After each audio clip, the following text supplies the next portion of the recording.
रिक्षावाला ज्या महाराष्ट्राचा मुख्यमंत्री झाला, एवढा चमत्कार ज्याच्या संविधान झालाय, ते महामानव विश्वरत्न या देशाचे संविधानकार डॉक्टर बाबासाहेब आंबेडकर यांच्या विचारांना आणि प्रतिमानातीवर वंदन करून आज या इथे माझ्याबरोबर उपस्थित असणारे भगवंत डॉक्टर उपगुप्त महास्तवीरजी आणि त्यांचा संपूर्ण भिक्षू संघ याला मी वंदन करतो. त्याचबरोबर माझ्याबरोबर आलेले आमच्या रिपब्लिक सेनेचे महाराष्ट्राचे अध्यक्ष सुशील सूर्यवंशीजी, त्याचबरोबर समाजातले विचारवंत युवराज दसवाडीकर, तसंच आमच्या युवकांचे अध्यक्ष आमचे तुम्हाला सर्वांच्या ओळखीचे आणि सतत एवढा पहिल्यांदा पाहिला आणि मला सांगितले की आनंदराजी अत्यंत जोरात या इथं जे शहीद आमचे वाकोडे दादा, जे खरं म्हणजे रिपब्लिक सेनेची एक जिंदाबादी तोफ होती, त्या गेल्यानंतर या इथं एक प्रकारचं थोडसा एक पोकळी निर्माण झाली होती. परंतु आता ही तरुण मंडळींनी जी आशा त्यांनी दाखवली आणि त्यामुळेच मी मुद्दाम इथे आलो. ते भैया भालेराव असतील किंवा आमचे युवाचे अध्यक्ष, आमचे जिल्हा शहीदांचे आमचे विजयदादा वाकोडे सुद्धा शहीद झाले. पण दुर्दैवानं या दोन्ही शहीदांना अजूनही या सरकारनं न्याय दिला नाही. अजूनही हे दोघंही न्याय मागतायत आणि म्हणून आज मला आनंद वाटतो की या तरुणांनी, ज्या तरुणांना विजयदादांनी घडवलं, ती मंडळी आज एकत्र येऊन खऱ्या अर्थानं आज या संपूर्ण परभणी जिल्ह्यामध्ये परत एकदा आंबेडकरी चळवळ गतिमान करतायत. त्याबद्दल बराच वेळ झालाय, मी सर्वांची नावं घेत नाही, परंतु या सर्व तरुणांना मी क्रांतिकारी जयभीम करतो. त्याचबरोबर आजचा जो प्रश्न आहे, तो प्रश्न अत्यंत महत्वाचा आहे, उपवर्गीकरणाचा. आपल्याला असं वाटत असेल उपवर्गीकरण झालं तर काय बिघडणार आहे, उपवर्गीकरण झालं तर तुमची पुढची एक पिढी बर्बाद झाल्याशिवाय राहणार नाही, हे लक्षात घ्या. कारण उद्या उपवर्गीकरण झालं आणि जर अनुसूचित जातीमधल्या जागा भरायची जेव्हा वेळ येईल, तेव्हा तुमची मंडळी तिथे आधीच असतील आणि त्यामुळे रोस्टर आणि बिंदू नामावलीनं तुम्हाला कमीत कमी 15-20 वर्षानंतर तुमचा नंबर लागेल, त्याच्या आधी लागणार नाही परिस्थिती आहे. आज सरकारला असं वाटतंय की आंबेडकरी समाज फार पुढे चाललेला आहे आणि याचे पाय खेचायला पाहिजे आणि त्यामुळं या सरकारनं पहिल्यांदा भीमा कोरेगाववरती जेव्हा 2018 तुमच्यावरती हल्ला केला, तेव्हा त्यांच्या लक्षात आलं की यांच्यावरती उघड हल्ला करून काही उपयोग नाही. अरे अख्खा महाराष्ट्र तुम्ही बंद केलात, मुंबईतून एकही इंटरनॅशनल विमान उडालं नाही. जगभर या सरकारची नाचक्की झाली, मुंबईमध्ये झालं काय, एवढी ताकद तुमच्यामध्ये आहे. आणि म्हणून या सर्वांनी आता कपटकार असताना करून तुमचे पाय छाटण्याचा प्रयत्न करतात, तुमचं आरक्षण काढून घेण्याचा प्रयत्न करतात आणि त्यासाठी हे उपवर्गीकरणाचं नाटक त्यांच्याकडे असणारा काही दलाल लोकांना हाताशी घेऊन केलेला आहे. मला आश्चर्य वाटतंय की या इथं तुम्ही एकाच जमातीला का जोडता. अरे आमच्यामधले पण काही आहेत का त्यांच्या बरोबर, विसरलात का? उपवर्गीकरणाला पाठिंबा देणारे ते पण तसलेच आहेत ना, काय हो, एकाच जमातीला का आपण शिवाय द्यायचे. आज कितीतरी मातक समाजातली लोक खरं म्हणजे आमच्या बरोबर आहेत. किंवा आताच लक्ष्मण शिंदे बोलले, अनेक लोकांनी आज बौद्ध धर्म मातक समाजाचा घेतलेला आहे. लाखोच्या वरती आज मातक समाज बौद्ध झालेला आहे. भारतीय बौद्ध महासभेमध्ये कितीतरी महिला शिक्षिका या मातक समाजातल्या आहेत. त्यामुळं एखाद्या समाजाला जोडू नका. प्रत्येक समाजामध्ये अशी काही विकाऊ टाकाऊ लोक असतात, त्यांना हाताशी घेऊन एक षडयंत्र केलं जातं. त्यामुळेच माझं आपल्या सर्वांना सांगणं होतं, मी या संपूर्ण संयोजक समितीला सांगितलं, अख्खा मातंग समाज हा वाईट नाहीये, ते आपले भाऊ आहेत. आज 58% लोकांना घेऊन आपण हा मोर्चा काढणार आहोत मुंबईला. त्याच्यामध्ये आमचे चर्मकार बांधव असतील, त्यांच्या 141 जाती एकत्र आलेल्या आहेत या मोर्चासाठी. त्याचबरोबर ढोल समाजाचे अनेक आणि इतर अनेक समाजाचे लोक, मग ते पासी आहेत, मेहतर आहेत, अनेक मेघवाल समाजाचे अनेक लोक आज आपल्या बरोबर आलेले आहेत. आणि सर्वांचं म्हणणं आम्हाला हे उपवर्गीकरण नको आहे, पण सरकार मुद्दाम करत पाहत आहे, कारण त्यांना इतर समाजामध्ये इंटरेस्ट नाही आहे, पण तुमच्या समाजामध्ये आहे. कारण तुमचा समाज ज्या पद्धतीने प्रगती करतोय, IAS, IPS, IRS, doctor, engineer ज्या पद्धतीने होत आहेत, आणि महाराष्ट्रामधला सर्वात जास्त शिकलेला समाज ही आज बौद्ध समाजाची खऱ्या अर्थाने ओळख झालेली आहे. मी पाहतोय तिथं काही लोक बाटल्या फेकतायत. मला सांगावंसं वाटतं, 100 वर्षापूर्वी आपल्या समाजाला पाणी मिळत नव्हतं, तेव्हा बाबासाहेबांनी महाडच्या चौदार तळावर पाण्यासाठी सत्याग्रह केला. आणि आज माझ्या माता भगिनी बाटली मधून पाणी पितात. केवढा मोठा चमत्कार बाबासाहेबांनी केलाय. आणि या 20 मार्चला त्या चमत्काराला 100 वर्ष होत आहेत. महाडच्या चौदार तळाला माझं सर्व सांगणं आहे की त्या कार्यक्रमाला सुद्धा आपण लाखोच्या संख्येने या, आणि आपल्या पूर्वजांनी जो इतिहास केलेला आहे त्या इतिहासाची आठवण आपण नेहमी स्मरण करूया, जेणेकरून की हे स्मरण केल्यावर त्या इतिहासातून नवीन स्फुल्लिंग मिळतं, एक नवा इतिहास घडवण्याची उमेद तयार होते. तेव्हा मुद्दा आहे की आज हे जे उपवर्गीकरण आहे हे अत्यंत बेकायदेशीर आहे. 2004 साली सुप्रीम कोर्टाच्या 5 जजेसने अशा पद्धतीचं उपवर्गीकरण करता येणार नाही असं स्पष्ट सांगितलं. त्यांचं म्हणणं असं आहे की हा संपूर्ण शेड्यूल कास्ट हा एक जिन्सी आहे, एक लिंग आहे, आणि त्यामुळे त्याच्यामध्ये उपवर्गीकरण होऊ शकणार नाही असं चेन्नई समितीचा चेन्नई त्याच्यामध्ये एक चीफ जस्टिस होते, त्यांनी त्यावेळेस दिलेला निर्णय. मला कळत नाही 2004 ला 5 सुप्रीम कोर्टाचे जजेस जजमेंट देतात आणि त्यानंतर 22 वर्षांनी 20 वर्षांनी असं काही या देशामधून पाणी वाहून जातं की जातीवादी मनुवादी लोक या सत्तेवर येतात आणि मग न्यायाधीश आपला निर्णय सुद्धा बदलतात. आणि उपवर्गीकरण करण्याचा अधिकार जो या बाबासाहेबांनी संविधानामध्ये फक्त राष्ट्रपतीला 341 कलमानुसार दिलेला आहे की कुठच्या जातीला SC मध्ये घ्यायचं, 342 मध्ये कुठच्या जातीला ST मध्ये घ्यायचं, हा अधिकार फक्त महामहिम राष्ट्रपतीला असतो.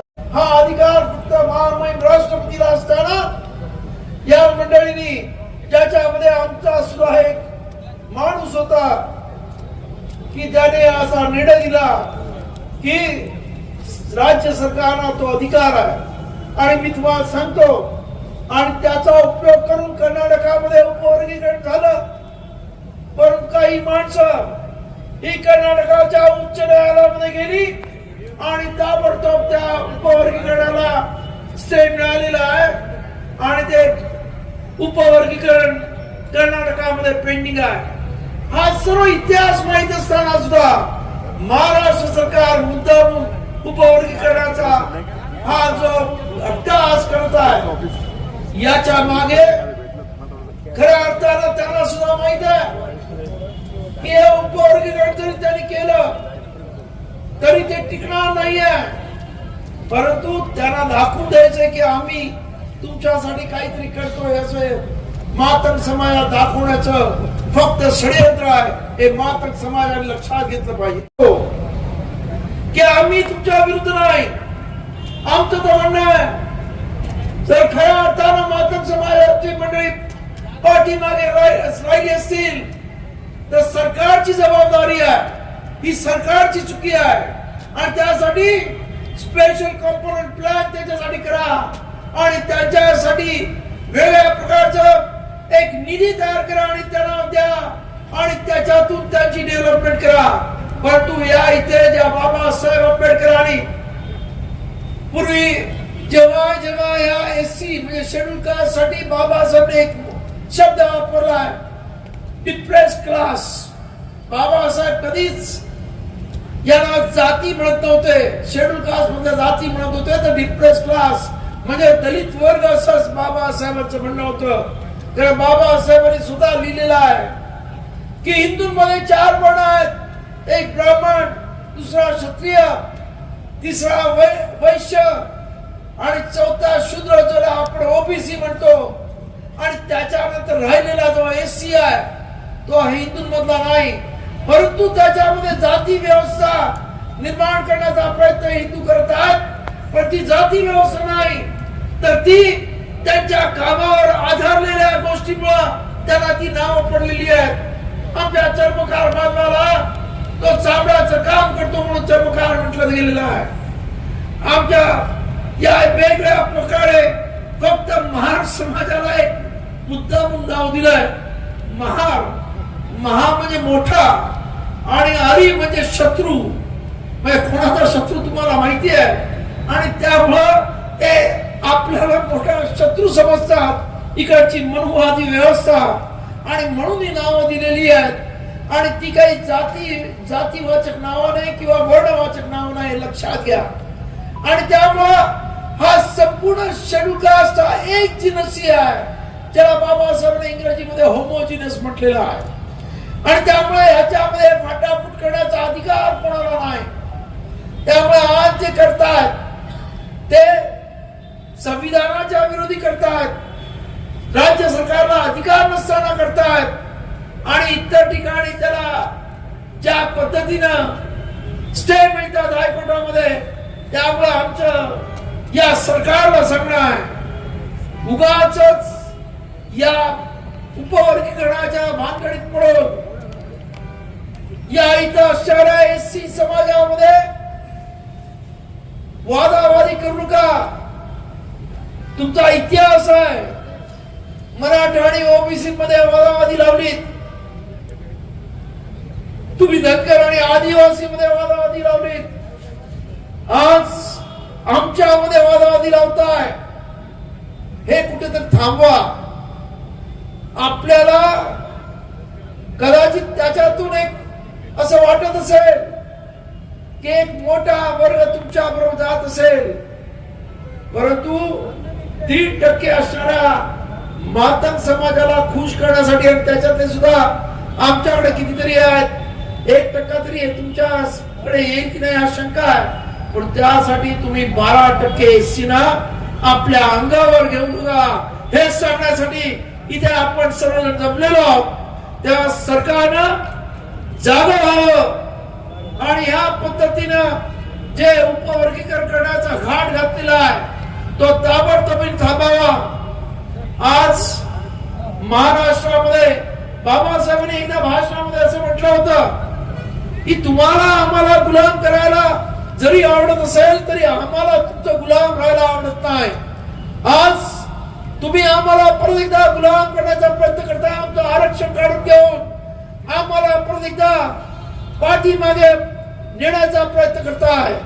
परंतु आमचा आता ठरलेला आहे, बाबासाहेबांनी दिलेला हा जो विचार आहे ज्ञानाचा आहे, शिका संघटित संघर्षाचा, तो विचाराचा धागा आमची पक्का केलेला आहे. आणि त्यामुळं आता समाज मागे जाणार नाही तर पुढे जाणार आहे. आणि तुम्ही किती प्रयत्न केला आम्हाला मागे ओढायचा तरी तो आता शक्य नाही.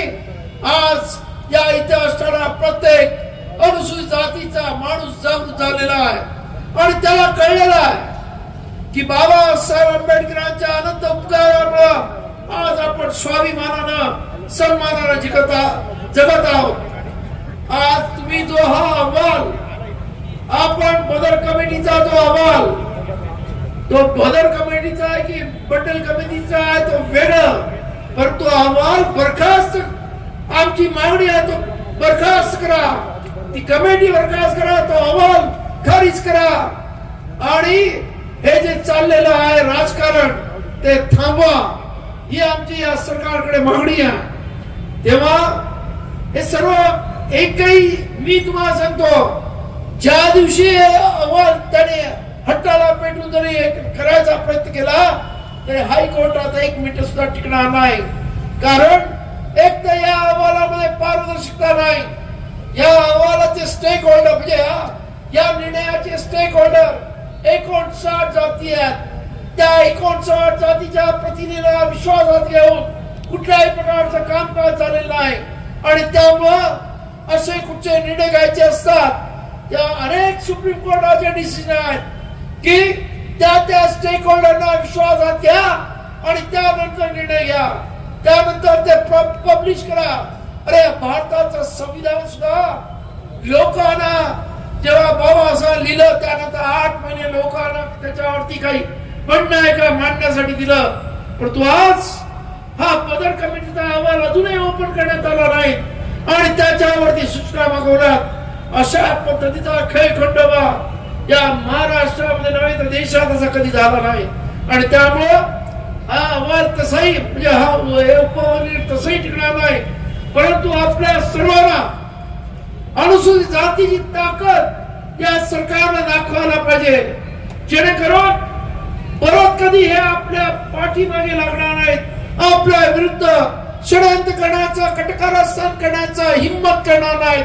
आणि म्हणून आपल्या सर्वांना माझी विनंती आहे, 30 तारखेला सर्व समाजाची माणसं तिथे येणार आहेत.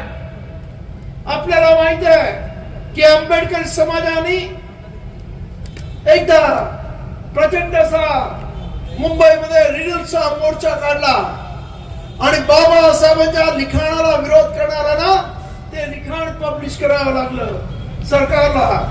आज सुद्धा आपल्याला त्याच पद्धतीनं ताकदीनं सरकारला लंबवायचंय आणि सरकार कधी नमतं?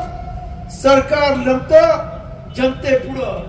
जिसकी जितनी ताकत दिखा देंगे वो ताकत देख के ही सरकार झुकती है. याच्यासाठी माझं आपल्या सर्वांना आव्हान आहे की आपण पुढच्या भावी पिढीच्या उत्कर्षासाठी, कारण जर तुमचे हे जर आरक्षण संपलं तर सरकारमध्ये म्हणजे या इथं असणाऱ्या महानगरपालिका, नगरपालिका, झडपी, पंचायत समिती आणि इतर शासकीय निमशासकीय सर्व नोकऱ्या कमीत कमी राखीव जागा तुमच्या 20 वर्ष तर गेला हे लक्षात घ्या. आणि म्हणून हा लढा आम्ही लढत आहोत की सरकार गाफील राहून या लोकांचा बळी घेण्याचा प्रयत्न करत आहे, आंबेडकरी चळवळीतल्या लोकांचा. आणि त्याच्यासाठी आवाज उठवण्यासाठी आज हे सर्वजण एकत्र झालेत. काही लोकांना हाताशी धरून हे आरक्षण संपवण्याचं षडयंत्र या देशामध्ये चाललेलं आहे. उद्या ह्यांना 4-5% आरक्षण द्यायचं, यांच्यामध्ये कोणी शिकलं नसल्यामुळे त्या जागा 3दा त्याच्याबद्दल जाहिराती करायच्या आणि कोणी जर आरक्षित जागेवर मिळाला नाही तो ओपनचा माणूस भरून द्यायचा. अशा हाताशी धरून हे आरक्षण संपवण्याचं षडयंत्र या देशामध्ये चाललेलं आहे. उद्या ह्यांना 4-5% आरक्षण द्यायचं, यांच्यामध्ये कोणी शिकलं नसल्यामुळे त्या जागा 3दा त्याच्याबद्दल जाहिराती करायच्या आणि कोणी जर आरक्षित जागेवर मिळाला नाही तो ओपनचा माणूस भरून द्यायचा. अशा पद्धतीने